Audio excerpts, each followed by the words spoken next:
Le voyage dans le temps, épisode 30, deuxième partie. Donc j'en profite pour dédicacer cet épisode 30 à Héraclès. Bro, gratitude éternelle.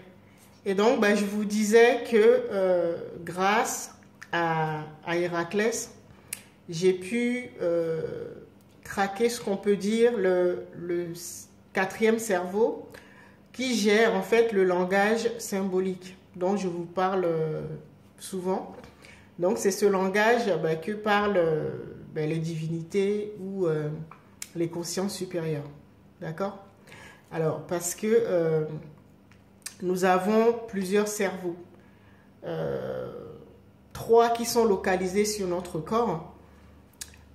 Un au niveau du chakra sacré. D'accord? Donc l'estomac. Et qui dit cerveau dit neurone. Donc au niveau de notre estomac, nous avons des neurones. Donc un au niveau du chakra cardiaque, donc dans le cœur. Le cœur aussi a ses neurones. Et le troisième, au niveau du chakra du troisième œil. Donc le cerveau que tout le monde connaît. Et les autres cerveaux ne sont pas localisés sur notre corps. Et donc le quatrième cerveau se trouve dans notre aura, donc, qui est lié au chakra du plexus solaire. Et donc ce chakra, ce cerveau numéro 4, c'est lui qui gère le langage symbolique.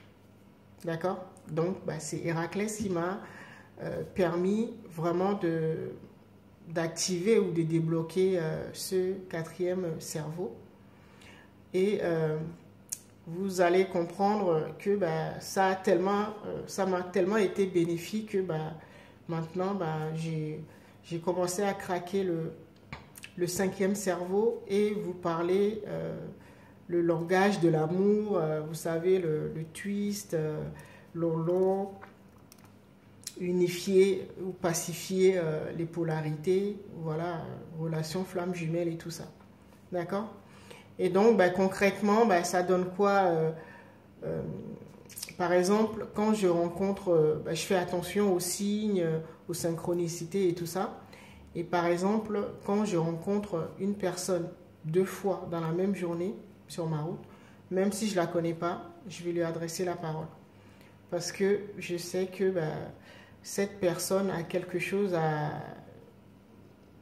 m'apporter et moi aussi j'ai quelque chose à lui apporter. Et ça marche à tous les coups. Voilà concrètement à quoi correspond le langage symbolique. Et vous comprenez maintenant pourquoi la source, je l'appelle l'algorithme cosmique. D'accord? Alors, maintenant, nous allons parler quand même des attributs du chakra du plexus solaire. Alors, rappelez-vous, le super-héros de la Ligue de justice qui correspond à ce chakra, c'est le Flash. Le jeune qui a été frappé par la foudre et qui se déplace hyper rapidement. Il va très vite. Je pense que vous voyez qui c'est. De toute façon, allez sur la page, j'ai posté les vidéos. Enfin, une image de ces 6 super-héros de la Ligue de justice. D'accord? Alors, si vous voulez en savoir un peu plus sur ce chakra, allez étudier le jeune Flash. Alors, on peut dire qu'il correspond également à ce qu'on pourra appeler l'énergie ou la puissance, la force de la Kundalini, ou Cupidon, le coup de foudre, vous voyez? Tout simplement parce que les 3 chakras supérieurs qui ont leur correspondance dans la matière, qu'on appelle les 3 chakras inférieurs, fonctionnent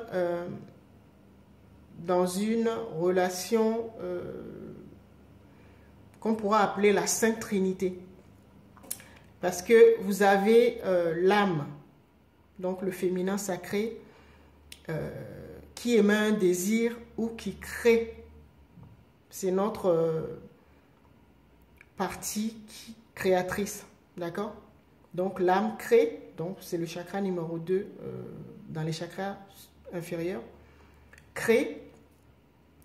Le masculin sacré, donc l'esprit, le chakra racine, donne corps à la création de l'âme, c'est-à-dire matérialise donc le désir ou la création de l'âme. Et le troisième, donc voilà, l'union entre l'âme et l'esprit crée une troisième force qu'on pourra appeler la force dynamique ou la force mobilisatrice. Et donc, le chakra numéro 3, donc du plexus solaire, correspond à la force qui met tout cela en mouvement. Qui, après la création ou la matérialisation du désir de l'âme,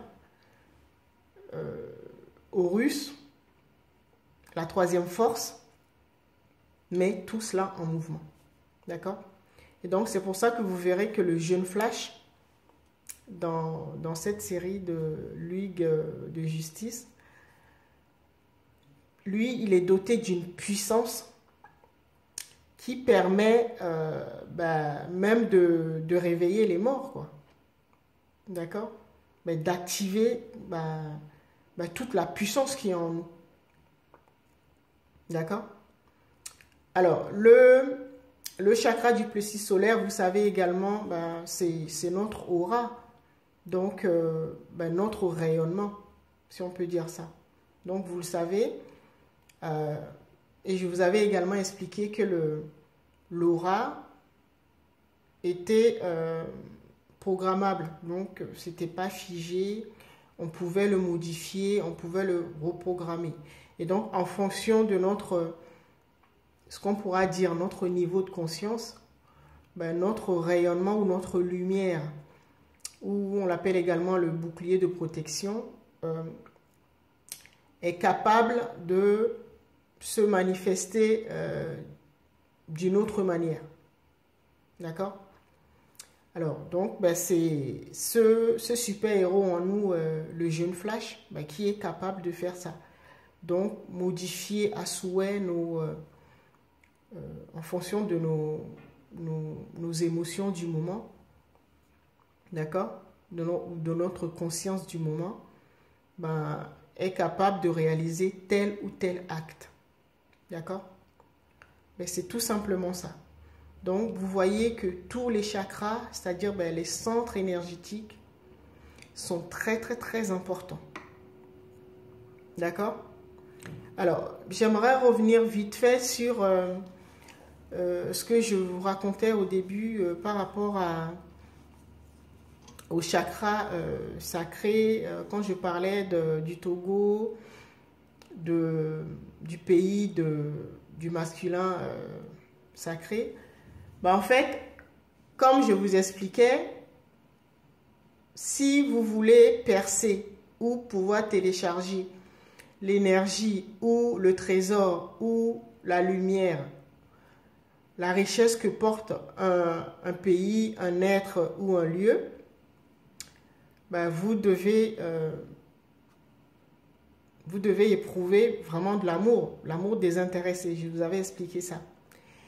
Et pour les pays, les personnes qui portent vraiment, ou qui sont les gardiens, qui ont la clé qui permet d'ouvrir ces trésors, d'avoir accès à ces trésors, ce sont les rois et reines. Donc,